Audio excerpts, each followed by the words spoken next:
Welcome to the Co-Parenting Conversations podcast, brought to you by the Center for Divorce Education. With renowned psychologist Dr. Donald Gordon, we will delve into the complex world of co-parenting during and after divorce and separation.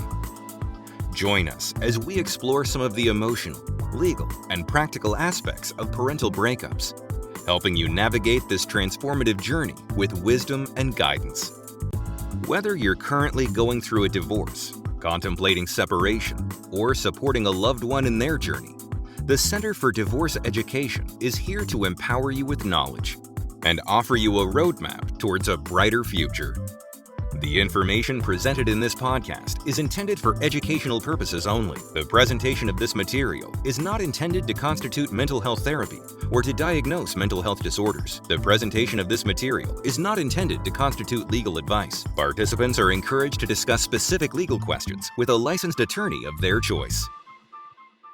Welcome to episode 8 of the Co-Parenting Conversations podcast by the Center for Divorce Education. We provide online parenting classes for divorcing and separating parents. I'm Jamie, and today I'm here again with Chelsea, and we'll be discussing one of the comments we've received from a parent who took our Children in Between course. This parent asked what to do when one parent is using money against the other parent. And this happens quite frequently, actually, and can be a difficult thing to deal with, where one parent seems to be the fun parent and spends a lot of money on the children, while the other parent doesn't have the financial stability to do that. So this can also be one parent using child support payments against the other parent, or not helping out the other parent financially with the children when they're angry. What are your thoughts on this, Chelsea? What would you suggest when one parent is using money against the other parent? You know, we talk so often about really thinking about your children. It can hurt deeply to go through a divorce or separation, and it can be the most difficult thing ever to be on good terms with your co-parent, but you have to. Don't use money against the other parent. Instead, consider your children and what is best for them in both homes. And yeah, we do constantly say to think about your kids first, because it is true. If you're trying to out-parent the other parent, your children are suffering at the other home because you wanted to show off or use money against the other parent. And no, I don't mean don't take your kids out or have fun with them. I mean to really think about what is best for them in the long run. Does your kid need new shoes? Do they need clothes or food? If they don't have these important things, but you want to take them to Disneyland so you can be the fun parent, make sure that the other parent looks less exciting. That isn't fair in the long run for your kids. It may not seem fair that you have to pay child support because the other parent got custody, but your children do cost money. And the same goes for the opposite side, when a parent may be using the child support and not actually using it on the kids, but to go out and have a good time, which is equally not okay.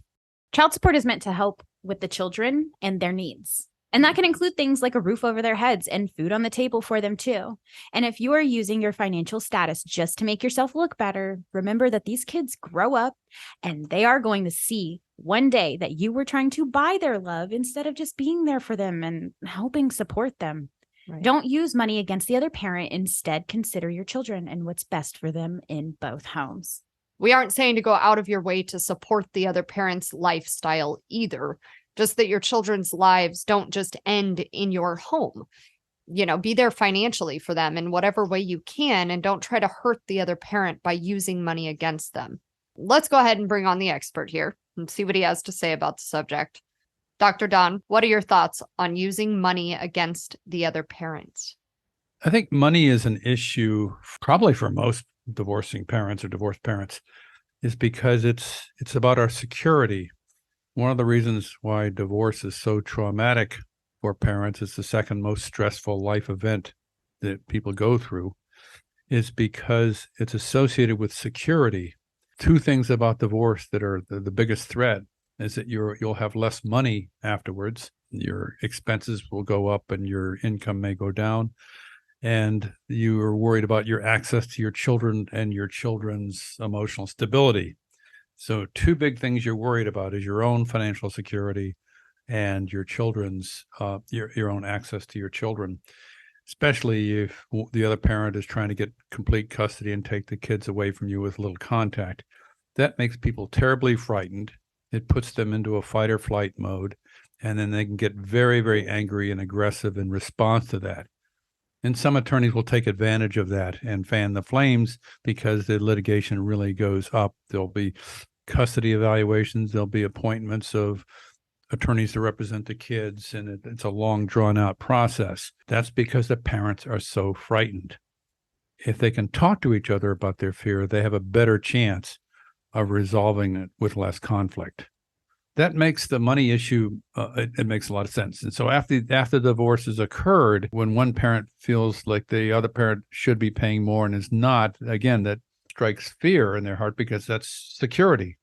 And they're really worried about having enough money. Other times parents will use it as sort of like scorekeeping. It's not fair that you're not paying for these extra things, or, you're not paying for our trip, with the kids out of town.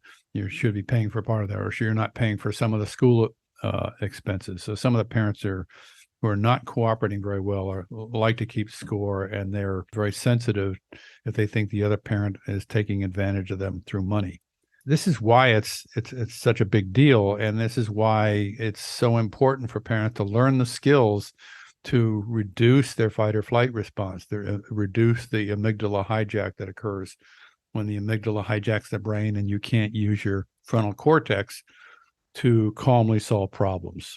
Because money is an issue, and if child support is not being paid for various reasons, like the parent doesn't have a good job or doesn't have any job, in a lot of states, those two things the courts look at those two things separately. If the custodial parent is not getting child support, they do not allow that parent to say the other parent can't see the children.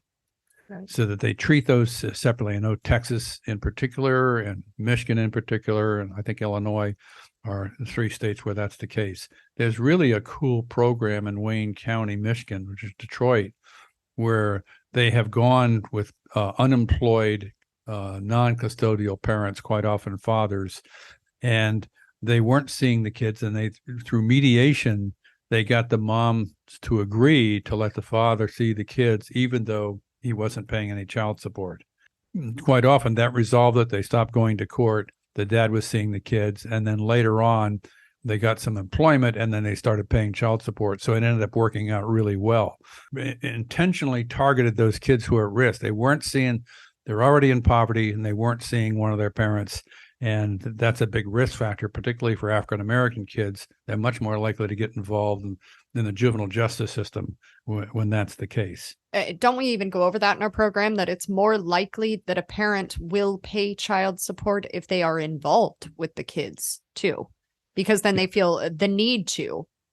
Yes, absolutely. They're much more likely to be involved. They're seeing that how the children benefit from that.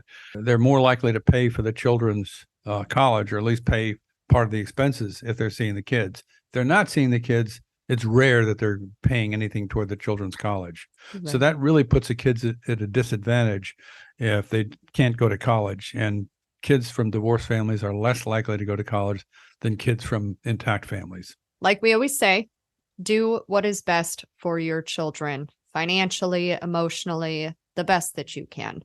And we do appreciate you all for tuning in. Thank you, Don, again, for your feedback. All right, you're welcome.